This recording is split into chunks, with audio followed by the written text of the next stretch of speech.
Hello, it's Tuesday and I have a tag. It's the science fiction movie Booktube tag, which was created by Matthew at A Man with a Hat Who Reads, and I was tagged by the wonderful Greg at Another Bibliophile Reads. There are 7 questions. Each question begins with a quote from a science fiction movie, and you can answer with any novel apart from the book from which the movie came from. My name is Jim. This is my channel, books, reading and stuff. Prompt number 1.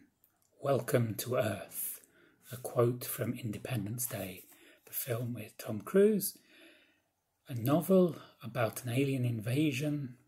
For this, I would choose The White Mountains by John Christopher. This was probably my first taste of science fiction. It was a book that was read to us in school. That was a very long time ago. It's about a post-apocalyptic world where humanity's been enslaved by these tripods, these giant 3-legged walking machines piloted by an alien race.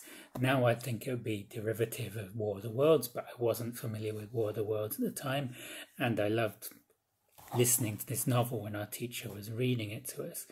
The humans at the time are kept in a state like in the Middle Ages, and at 13 the children, or the teenagers, are capped. The cap will keep them docile. Sometimes the cap doesn't work, and the people whose caps have failed wander around as vagrants. Will is 13. He's looking forward to his capping ceremony, looking forward to being capped. But he meets a man named Ozymandias, who has this mysterious fake cap, who tells him about a world where the tripods aren't in control, a world in the White Mountains in the title, and together with his cousin and later with a French boy who they call Beanpole, they set off for the White Mountains. It was a fabulous introduction to science fiction. Prompt number 2. Life Finds a Way, Jurassic Park, a novel where science runs amok. For this, I choose the 1896 book, The Island of Dr. Moreau by H.G. Wells. Dr. Moreau is a vivisectionist who's been exiled from mainstream research because of his experiments to this island, and on this island he creates these hybrid animals, putting together strange mixtures of creatures, and it's crazy. Fascinating book. Prompt number 3. May the odds be ever in your favour, from The Hunger Games. A novel about a dystopian Earth. For this, I choose John Brunner's The Sheep Look Up. The novel takes place in an unspecified year in the near future. Human activities have resulted in the wholesale destruction of the environment, air pollution. It's reached a point where people in urban areas cannot go out without a mask, very like Beijing and Delhi today. The sea has become so polluted and beaches so strewn with garbage that people now vacation in the mountains. California is covered in smog. It's an eco-disaster. Prompt number 4.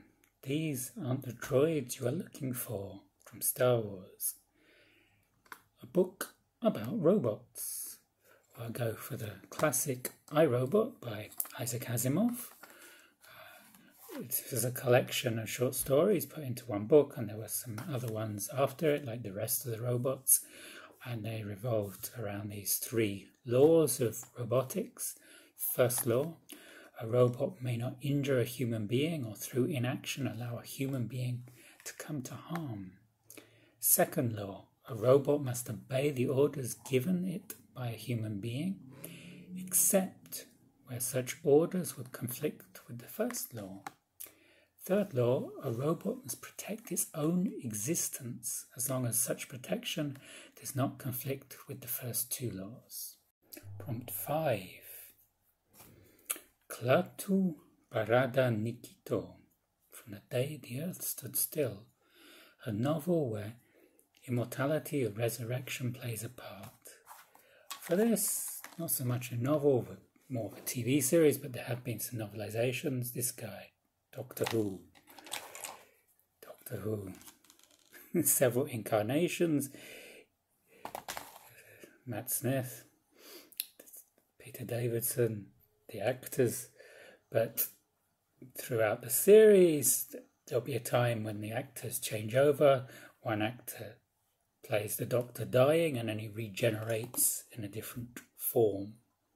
Exterminate! And now a new Doctor arrives. Prompt number 6. E.T. Phone Home from E.T. A novel about space travel. There have been many. I would choose Binti by Neddy Okafor. This is about a 16-year-old from the Himba tribe. She is the first from her tribe to be accepted to the prestigious Umza University, which is on another planet. As she boards the ship, she realizes she's the only one of her kind, and the passengers look at her strangely, and some even want to touch her hair.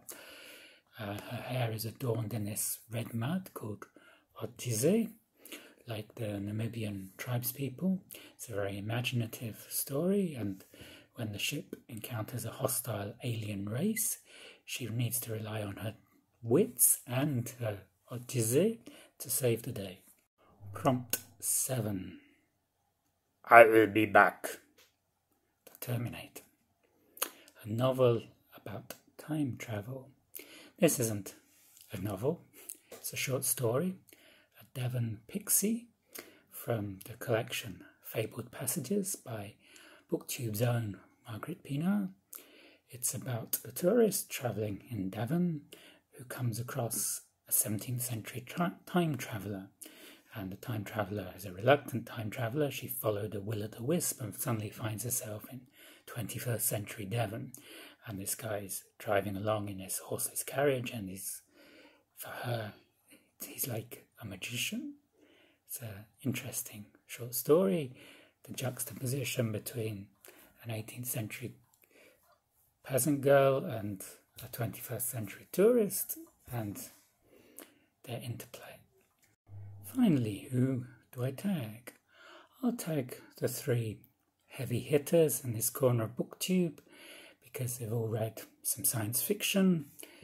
That's Ollie, Criminoli, Michael K. Vaughan and Steve Donahue. If you enjoyed this video, I would invite you to hit the like button. That will help me with the YouTube algorithm, and I will see you on the next video. Goodbye.